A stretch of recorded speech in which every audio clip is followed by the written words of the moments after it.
Good morning, guys. Welcome back to Homesteading Off the Grid and yet another morning ramble. Something here, this is a first as far as these morning rambles go. I've done a couple dozen of them, I guess, maybe a few dozen of them by now as of this recording. I never do any sort of double takes or retakes. I never catch myself saying something I wish I hadn't said and then stopping and then starting over. Because, I mean, what kind of a ramble would that be, right? That would be like a scripted talk or a speech or something. But this is the third take on this one, and it's because did you notice a video I uploaded yesterday about all these dozens and dozens of American finches, golden American finches in my field eating the wildflower seeds? They are like, I'll show you. These are sourwood trees right here. They might look like they're far away, but they're only about 20 feet away. They're about 8 to 10 feet high, and that's where these beautiful little yellow birds seem to be roosting at night. And there's thistle all over the field there. That seems to be their favorite seed. But I've gotten distracted twice already because they'll fly by me in almost a flock, and I look over and there's like 15, 20 yellow finches there, American golden finches, just staring at me like 20 feet away. And I just stare back and stop talking. So I'm gonna try not to do that this time. Third time's a charm, right?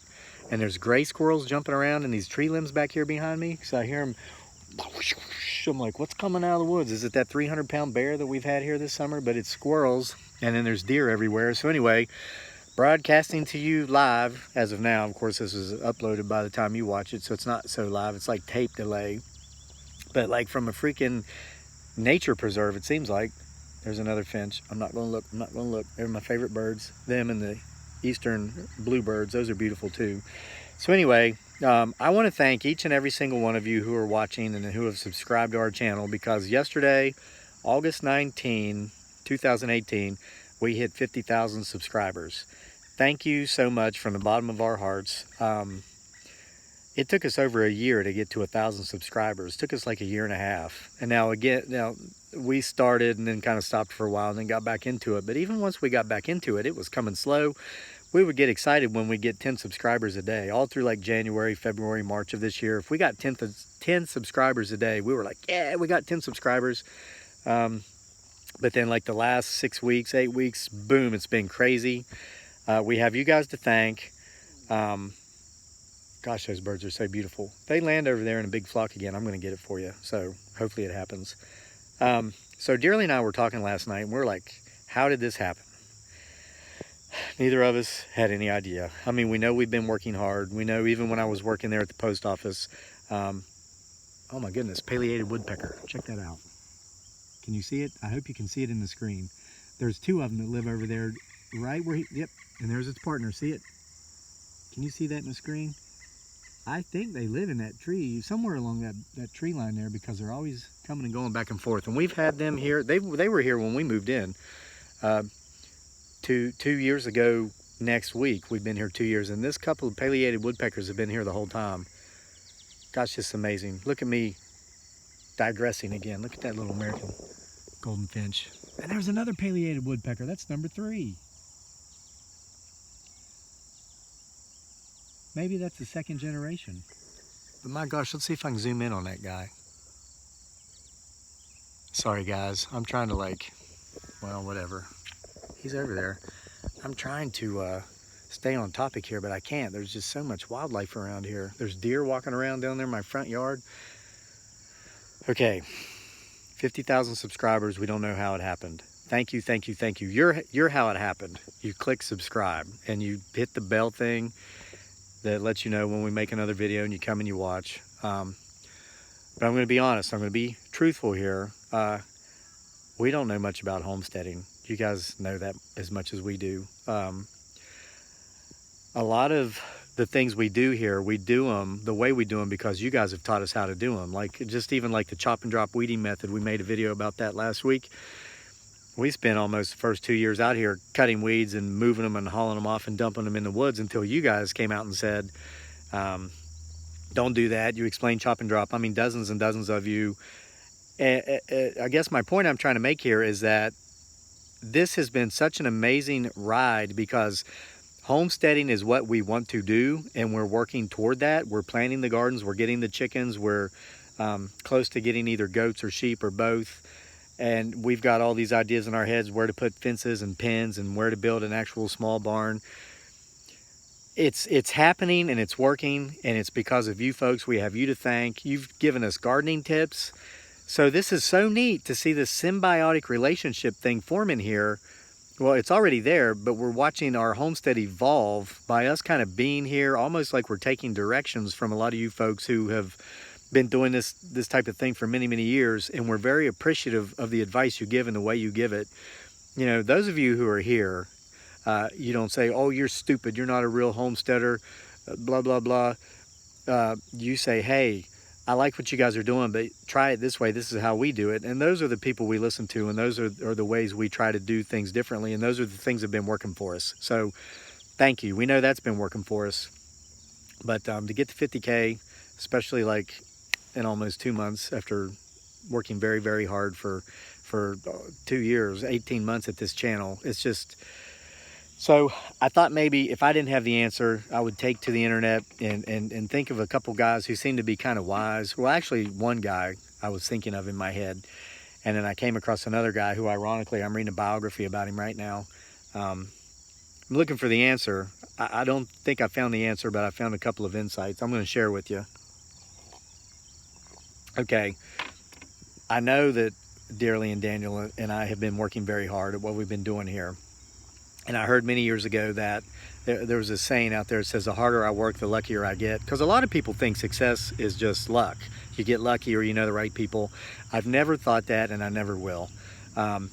That's why I like the saying, the harder I work, the luckier I get. And I thought Yogi Berra said that. I'm going to talk to you about Yogi Berra here for just a second.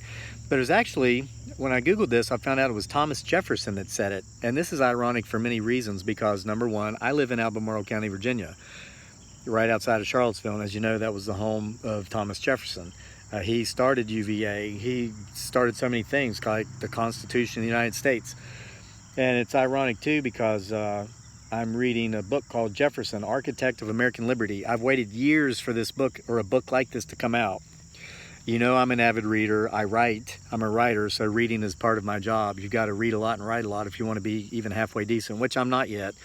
Hopefully, if I continue working hard at that endeavor, I'll get lucky eventually. It's been a long time. I'll get there.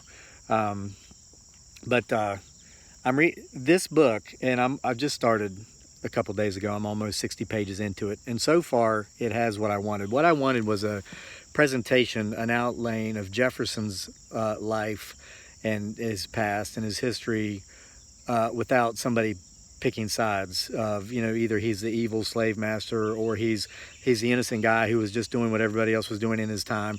I just want the facts. I'll make my own decision, okay? And this is written by Bowles. Last name's Bowles. I'm going to give you his first name here. So far, this book has this. John Bowles, okay? He's a professor of history at Rice University, former editor of Journal of Southern History, lives in Houston, Texas.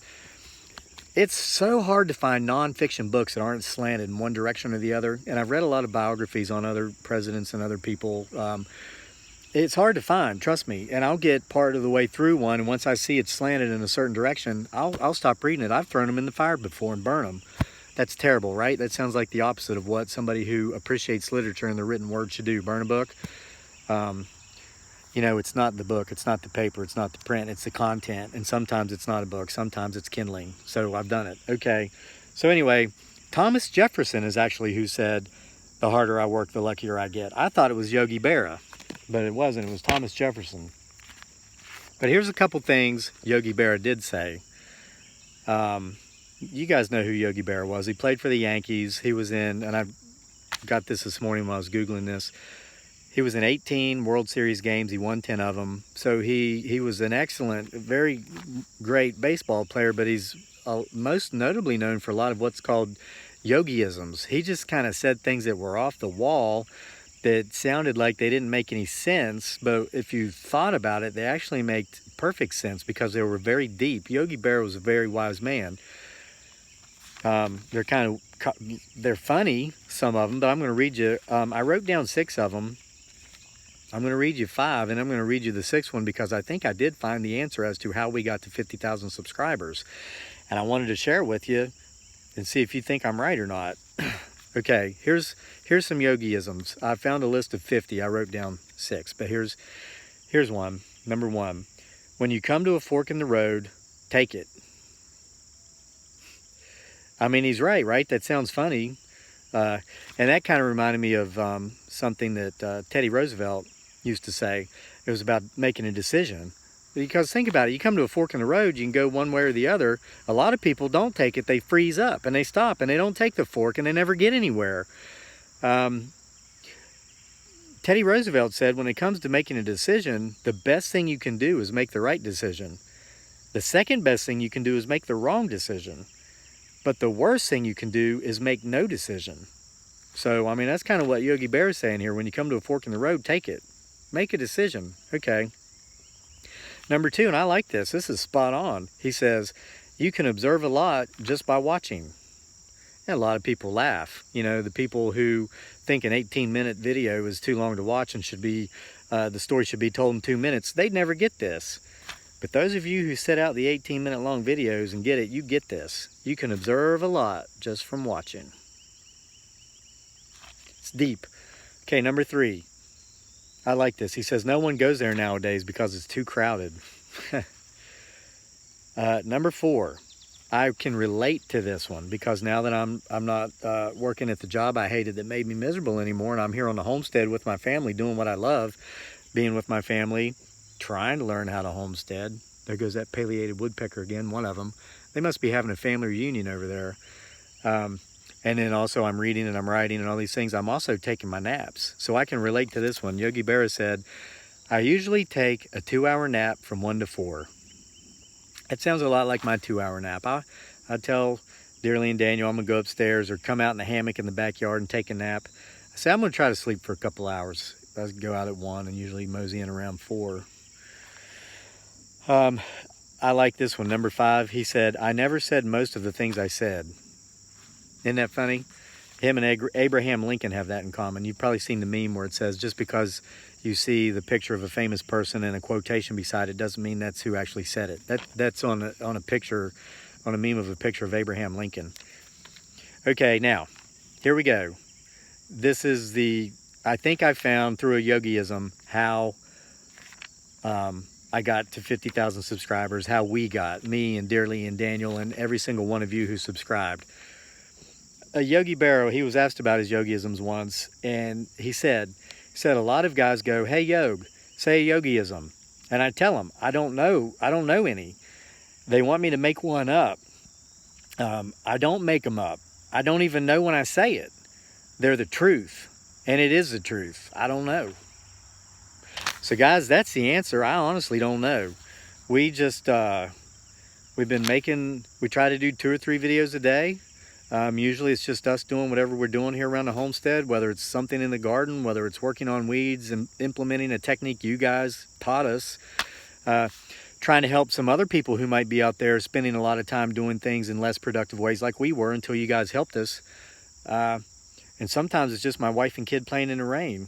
And next time I'm going to get out there and play in the rain with them. So they're going to be waking up soon. So I got to go down there and get my morning snuggles in. I might have to shave before I do that because this irritates Daniel.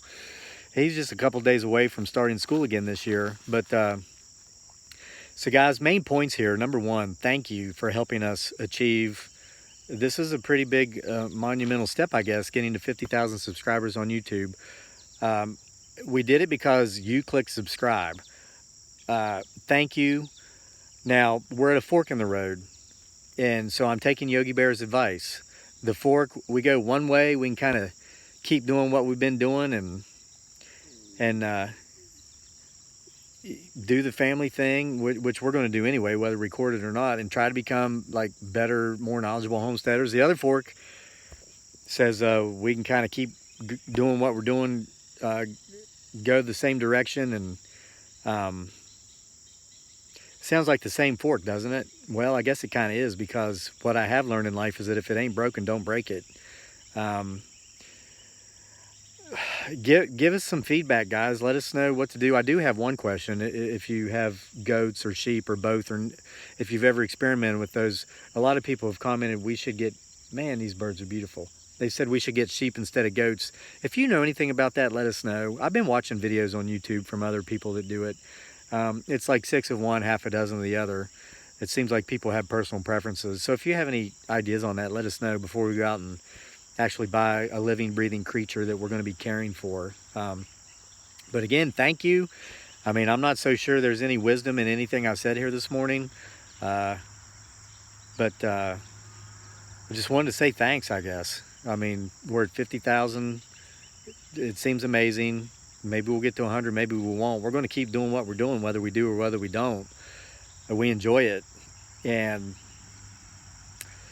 I'm going to go down there and snuggle with my family as they wake up. And I'm going to give you another parting shot of the homestead like I always do. Maybe you'll be able to see some birds in there. I'm trying to zoom in, but it doesn't seem like I can do it on this phone setting. I mean, I don't even know about the technology.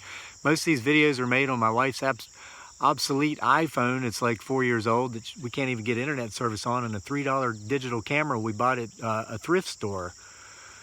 So anyway, there's a homestead. Thanks for being with us, and we'll see you next time.